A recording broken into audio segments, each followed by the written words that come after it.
بسم اللہ الرحمن الرحیم. ولا تقولوا اور نہ، و اور لا نہ، تقولوا تا تم، قولو کہو، ولا تقولوا اور نہ تم کہو، لمن یقتل، لمن اس شخص کو، یقتل جو قتل کیا جائے، جو مارا جائے، لمن یقتل جو مارا جائے، فی سبیل اللہ، فی میں، سبیل رستہ، اللہ یعنی اللہ کے رستے میں، جو مارا جائے فی سبیل اللہ اللہ کے رستے میں. اموات، اموات موت کی جمع ہے اموات، مردہ. اور نہ تم کہو اس شخص کو جو مارا جائے اللہ کے رستے میں مردہ. بل بلکہ احیاء، احیا حی، حیات سے نکلا ہے، حیات زندہ، بلکہ وہ زندہ ہیں. ولیکن لا اور لیکن، لا نہیں اور لیکن نہیں، تشعرون تم شعور رکھتے، یعنی ان کی حیات کا تمہیں شعور نہیں.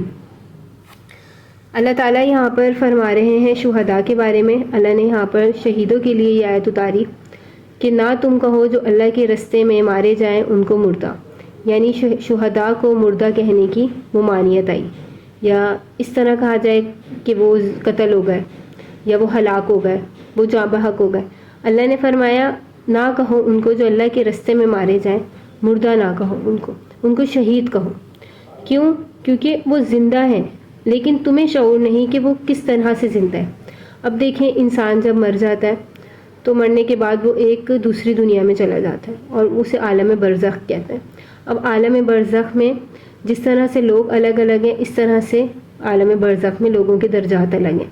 انبیاء کا الگ درجہ ہے، صالحین شہداء کا الگ درجہ ہے، عام لوگوں کا الگ درجہ ہے. برزخ کی زندگی تو سب کے لیے برابر ہے، اس میں عام، خاص، کافر، فاسق، مسلمان سب کو وہ ہوگی، سب کو شامل ہے. لیکن وہاں پہ درجات الگ الگ اللہ نے بتائے. اب جو شہیدوں کا وہاں پہ جو درجہ ہے تو اللہ نے پہلے آیت یہاں پہ اتار دی کہ ان کو دنیا میں ہی جو ہے شہید کہا جائے، کہ وہ اللہ کے راستے میں اپنی جانیں انہوں نے دے دی، لیکن ان کو مردہ نہ کہا جائے. اللہ نے یہ لفظ کو پسند نہیں فرمایا ان کے لیے کہ ان کو عام لوگوں کی طرح مردہ سمجھا جائے.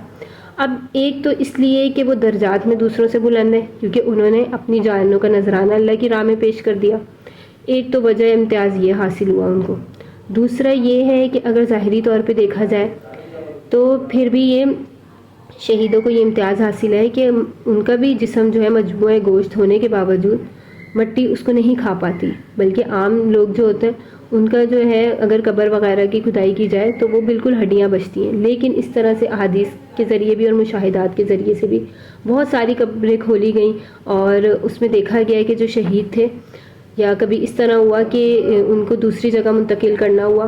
اور احادیث سے بھی ثابت ہے، اور وہ شہید تھے اور وہ ہزاروں سالوں سے تھے اپنی قبروں میں لیکن ان کے کفن تک بھی میلے نہ تھے. تو یہ ایک شہیدوں کو اللہ نے امتیاز بخشا ہے، تو ان کے جسم کو مٹی نہیں کھاتی. شہید اب اس چیز میں تو الگ ہو گئے دوسرے لوگوں سے، لیکن ان کی بھی وراثت جو ہے تقسیم کی جاتی ہے، اور شہداء کی جو بیویاں ہیں وہ دوسری جگہ بھی عدت کمپلیٹ ہونے کے بعد، مکمل ہونے کے بعد نکاح کر سکتی ہیں. لیکن اب شہید اور انبیاء میں دیکھا جائے تو پھر بھی درجہ مختلف ہے، کیونکہ انبیاء کی ازواج جو ہیں وہ نکاح نہیں کر سکتی اور انبیاء کی میراث جو ہے وہ بعد میں بھی تقسیم نہیں ہوتی. تو اللہ تعالیٰ نے یہ درجے بتائے. اللہ نے فرمایا نہ تم کہو جو اللہ کے رستے میں مارے جائیں ان کو مردہ، بلکہ وہ زندہ ہیں اور لیکن تمہیں شعور نہیں. اب اللہ ان کو کیسی زندگی دے رہا ہے، ہمیں اس کا شعور نہیں، ہمیں علم نہیں. اب اللہ تعالیٰ جو ہے وہ شہیدوں کو جنت میں ان کی روحوں کو رزق دے رہا ہے، اور اللہ تعالیٰ شہیدوں کا روایت میں آتا ہے کہ شہیدوں کا ایک قطرہ بھی زمین پر گرنے سے پہلے ہی اللہ ان کی روح کو جو ہے وہ آسمانوں پہ لے جاتے ہیں. تو یہ ساری جو چیزیں ہیں یہ ہمیں اس کی سمجھ نہیں. وَلَنَبْلُوَنَّكُمْ اور البتہ ہم آزمائیں گے تم کو. اب اس میں اصل لفظ ہے بلا، بلا من ربکم، پیچھے بھی پڑھا تھا ہم نے، آزمائش ہے تمہارے رب کی طرف سے. اب بلا اصل لفظ ہے، اس کا مطلب ہے آزمانا. ولا نبلونکم اور البتہ ہم آزمائیں گے تم کو بشیء ایک شے کے ساتھ، بی مانے شے، بی مانے ساتھ اور شیء شے کے ساتھ، من الخوف خوف سے، والجوع اور بھوک سے، ونقص من الاموال اور کمی، نقص کہتے ہیں کمی ہو جائے کسی چیز میں، من الاموال مالوں کی، مال کی جمع ہے یا اموال، والانفس اور نفسوں کی، جانوں کی کمی، نفس کی جگہ آ گئی انفس، والثمرات اور پھلوں کی، ثمر کی جمع ہے ثمرات، پھلوں کی کمی، وبشر الصابرین اور بشارت ہے صبر کرنے والوں کے لیے۔ اللہ نے یہاں پہ مومنین کو فرمایا اور ہم تمہیں آزمائیں گے ایک شے کے ساتھ، وہ خوف میں سے بھی ہوگی، بھوک بھی ہوگی، مالوں کی کمی ہوگی یا جانوں کی یا پھلوں کی، اور خوشخبری ہے صبر کرنے والوں کے ساتھ۔ یعنی اللہ نے یہ فرما دیا کہ جب تم دنیا میں چلے جاؤ گے، جب دنیا میں رہو گے، زندگی گزارو گے، تو ایسا نہیں ہے تمہاری جو لائف ہے وہ بالکل اسموتھ چلتی جائے، بالکل آرام اور آسائشوں کے ساتھ گزرتی جائے۔ اس میں مسئلے مسائل بھی ہوں گے، تمہیں کبھی خوف بھی ہوگا کسی چیز کا، کبھی تمہیں جو ہے وہ آزمایا جائے گا خوف کے ساتھ، کبھی کسی آزمایا جائے گا بھوک کے ساتھ، یعنی تمہیں ایسا ہوگا، ایسا وقت آئے گا کہ تمہیں بھوک ہوگی، یعنی تمہارے پاس مال کی کمی ہوگی، اللہ نے فرمایا، اور نفسوں کے ساتھ، یعنی انسان کو اپنی عزت مال جان کا خوف ہو، اور پھلوں کی کمی کے ساتھ۔ پھر جو لوگ صبر کر لیں گے اور یہ جان لیں گے کہ بے شک یہ سب میرے رب کی طرف سے ہے، اور بے شک تنگی کے بعد ہی آسانی ہے، اور اس پر صبر کریں گے، تو اللہ نے فرمایا وبشر الصابرین اور بشارت ہے صبر کرنے والوں کے لیے۔ صابرین صبر کی جمع ہے، بشر بشارت سے، وبشر الصابرین اللہ نے قرآن میں کئی جگہ پہ صابرین کا فرمایا، جیسے پچھلی آیت میں فرمایا ان اللہ مع الصابرین، اللہ صبر کرنے والوں کے ساتھ ہے۔ اللہ نے صابرین کو جو ہے خوشخبریاں دے رکھی ہیں۔ الذین وہ لوگ جو اذا جب اصابتہم اصابہ پہنچتی ہے، ہم ان کو اصابتہم ان کو پہنچتی ہے، کیا پہنچتی ہے؟ مصیبت، وہ لوگ جب ان کو مصیبت پہنچتی ہے، یعنی صابر لوگ، صبر کرنے والے لوگوں کو جب کوئی مصیبت پہنچتی ہے، قالوا تو وہ کہتے ہیں انا بے شک للہ اللہ ہی کے لیے ہے، یعنی اللہ کی طرف سے یہ مصیبت آئی ہے، وَإِنَّا اور بے شک الیہ اسی کی طرف راجعون لوٹ کر جانا ہے۔ یعنی جب ایک بندہ جو اللہ تعالیٰ کا جو ہے بہت زیادہ شکر گزار اور صبر کشا ہے، صبر کرنے والا ہے،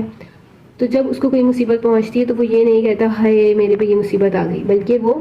کہتا ہے کہ یہ اللہ کی طرف سے آئی ہے اور اللہ کی طرف ہم سب کو لوٹ کے ایک دن جانا ہے۔ تو یہ الفاظ کا پڑھنا کسی بھی مصیبت کے وقت، کسی تکلیف کے وقت، کسی پریشانی کے وقت، اس کے لیے باعث ثواب، باعث اجر ہے، اور اللہ تعالیٰ اس کو ایک تسلی اور ایک اطمینان دے رہے ہیں کہ اللہ ہی کی طرف سے ہے۔ جیسے اگر کسی کا کوئی نقصان ہو جائے اور وہ اس پہ یہ دعا پڑھے تو اس کو اللہ دلی تسکین دیں گے کہ اللہ ہی کے لیے تھا اور اللہ ہی کی طرف تو جانا ہے، تو اب یہ نقصان ہوا تو یہ اللہ ہی کی طرف سے آیا تھا، اللہ کی طرف ہی اس کو جانا تھا، اب نقصان ہو گیا، اس پہ وہ صبر کر لے تو اللہ تعالیٰ اس کو بہترین عطا فرماتا ہے۔ جیسے اللہ نے آگے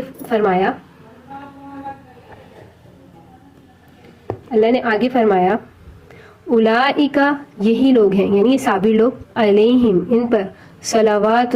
مہربانیاں ہیں، من ربہم ان کے رب کی طرف سے، ورحمہ اور رحمت، یعنی ان لوگوں پر اپنے رب کی طرف سے رحمت اور مہربانیاں ہیں، واولئک هم المہتدون اور یہی لوگ ہدایت پانے والے ہیں۔ اب آپ کہیں کہ یہاں صلوات کا ترجمہ تو مہربانیاں ہو گیا، صلات تو نماز کو کہتے ہیں، جب صلوات آئے گا اور علیہم آئے گا ان پر یعنی لوگوں کے لیے یہ لفظ استعمال ہوگا تو اس کا مطلب ہوگا مہربانیاں، رحمتیں، برکتیں، کرامتیں۔ لیکن جب یہ لفظ ایسے آئے گا کہ جیسے پچھلی آیت میں آیا تھا یا ایھا الذین آمنوا استعینوا بالصبر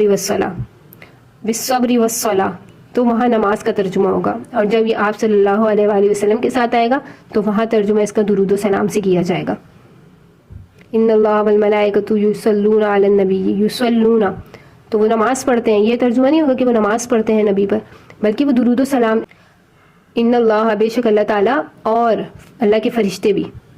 وہ درود بھیجتے ہیں، تو وہاں ترجمہ درود سے ہوگا، یہاں ترجمہ مہربانی سے ہوگا، اور جب عام طور پہ آئے گا الصلاۃ تو وہاں ترجمہ نماز سے ہوگا۔ اور اللہ نے فرمایا یہ صابرین لوگوں پر اللہ کی مہربانیاں ہیں اور رحمتیں ہیں، وَأُولَئِکَ هُمُ الْمُهْتَدُونَ، اور یہی لوگ ہدایت پانے والے ہیں۔